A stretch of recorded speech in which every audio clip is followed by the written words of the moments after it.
benar-benar yakin.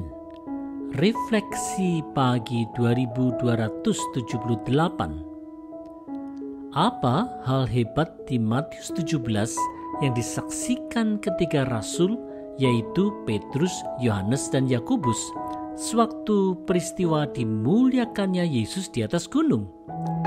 Ini kesaksian di 2 Petrus 1 ayat 17. Kami menyaksikan bagaimana Ia menerima kehormatan dan kemuliaan dari Allah Bapa ketika datang kepadanya suara dari Yang Maha Mulia yang mengatakan, "Inilah anak yang kukasihi, kepadanyalah aku berkenan." Saudara-saudara, peristiwa yang dahsyat dan hebat ini memaparkan kesaksian Allah Bapa yang Maha Mulia tentang siapa Yesus Kristus itu. Yesus adalah anak Allah yang dikenan dan dikasihi Allah Bapa. Karena ini disampaikan oleh Allah sendiri, maka kesaksian ini pasti benar dan tidak perlu diragukan lagi. Saudara-saudara, di tengah kemajemukan pandangan di dunia masa kini, klaim bahwa Yesus Kristus adalah anak Allah bisa saja dianggap arogan, bahkan menista. Bila Allah Bapa sendiri yang memberi kesaksian, bukankah itu sebuah kebenaran tertinggi yang tidak terbantahkan oleh apapun dan oleh siapapun? Karena kesaksian Allah Bapa tentang Yesus Kristus ini adalah fondasi dasar iman Kristen, maka umat Tuhan sama sekali tidak boleh ragu akan keyakinan imannya. Karena itu, marilah kita memperteguh keyakinan dasar iman kita bahwa Yesus Kristus adalah anak Allah yang dikasihi dan dikenan oleh Allah Bapa. Tetaplah teguh dalam keyakinan bahwa Yesus adalah Sang Anak Allah.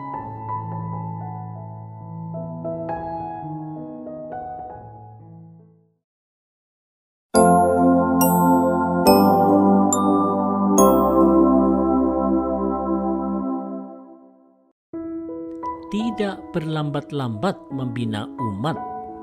Refleksi pagi 2279. Apa dampak suara Allah Bapa terhadap Petrus, Yohanes, dan Yakobus di peristiwa dimuliakannya Yesus di Matius 17?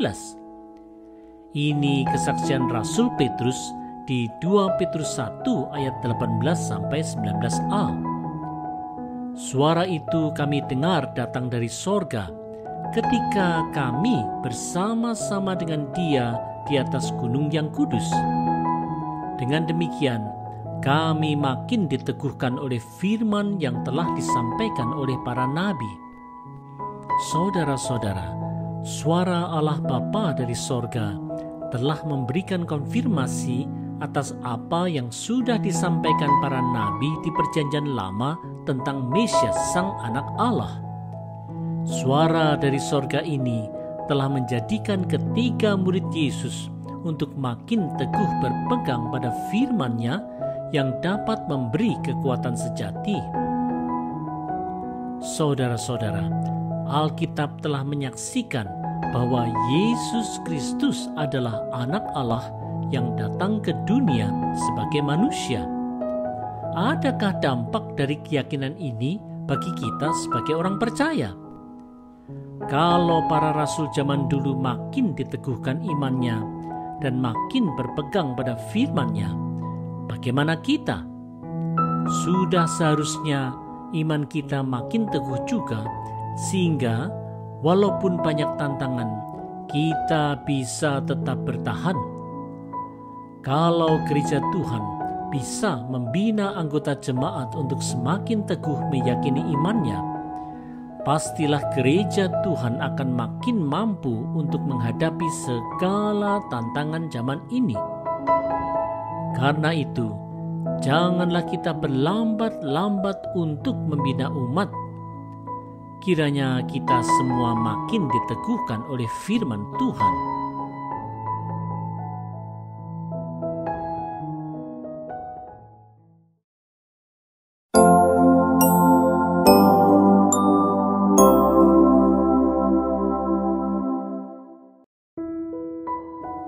nubuat yang memperkuat iman. Refleksi pagi 2280. Peristiwa dimuliakannya Yesus Kristus di atas gunung di Matius 17 telah memberikan peneguhan bagi nubuat tentang Kristus di Perjanjian Lama. Gambaran apa yang dipakai Rasul Petrus untuk mendorong orang percaya untuk memperhatikan nubuat tentang Kristus serta pengendapannya? Mari lihat 2 Petrus 1 ayat 19b. Alangkah baiknya kalau kamu memperhatikannya sama seperti memperhatikan pelita yang bercahaya di tempat yang gelap sampai fajar menyingsing dan bintang timur terbit bersinar di dalam hatimu. Saudara-saudara, nubuat Perjanjian Lama itu seperti pelita yang memberi arah yang jelas bagi iman orang percaya yang digenapi dalam Sang Bintang Timur Cemerlang, Yesus Kristus.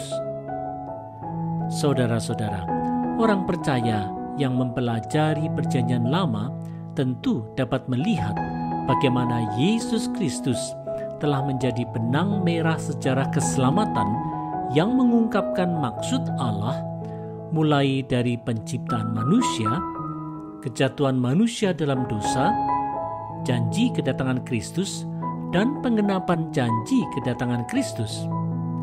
Benang merah ini seperti pelita yang memberi arah iman di dalam kekacauan dunia dan juga telah menjadi tuntunan iman umat Tuhan sejak dulu. Oleh sebab itu, marilah kita memperkuat pemahaman kita tentang Perjanjian Lama untuk memperkuat dasar pengharapan iman kita dalam Kristus.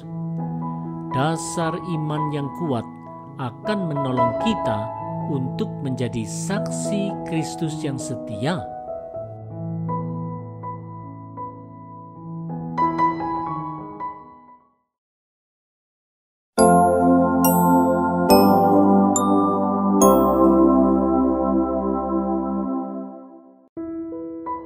Bukan tafsir yang subjektif.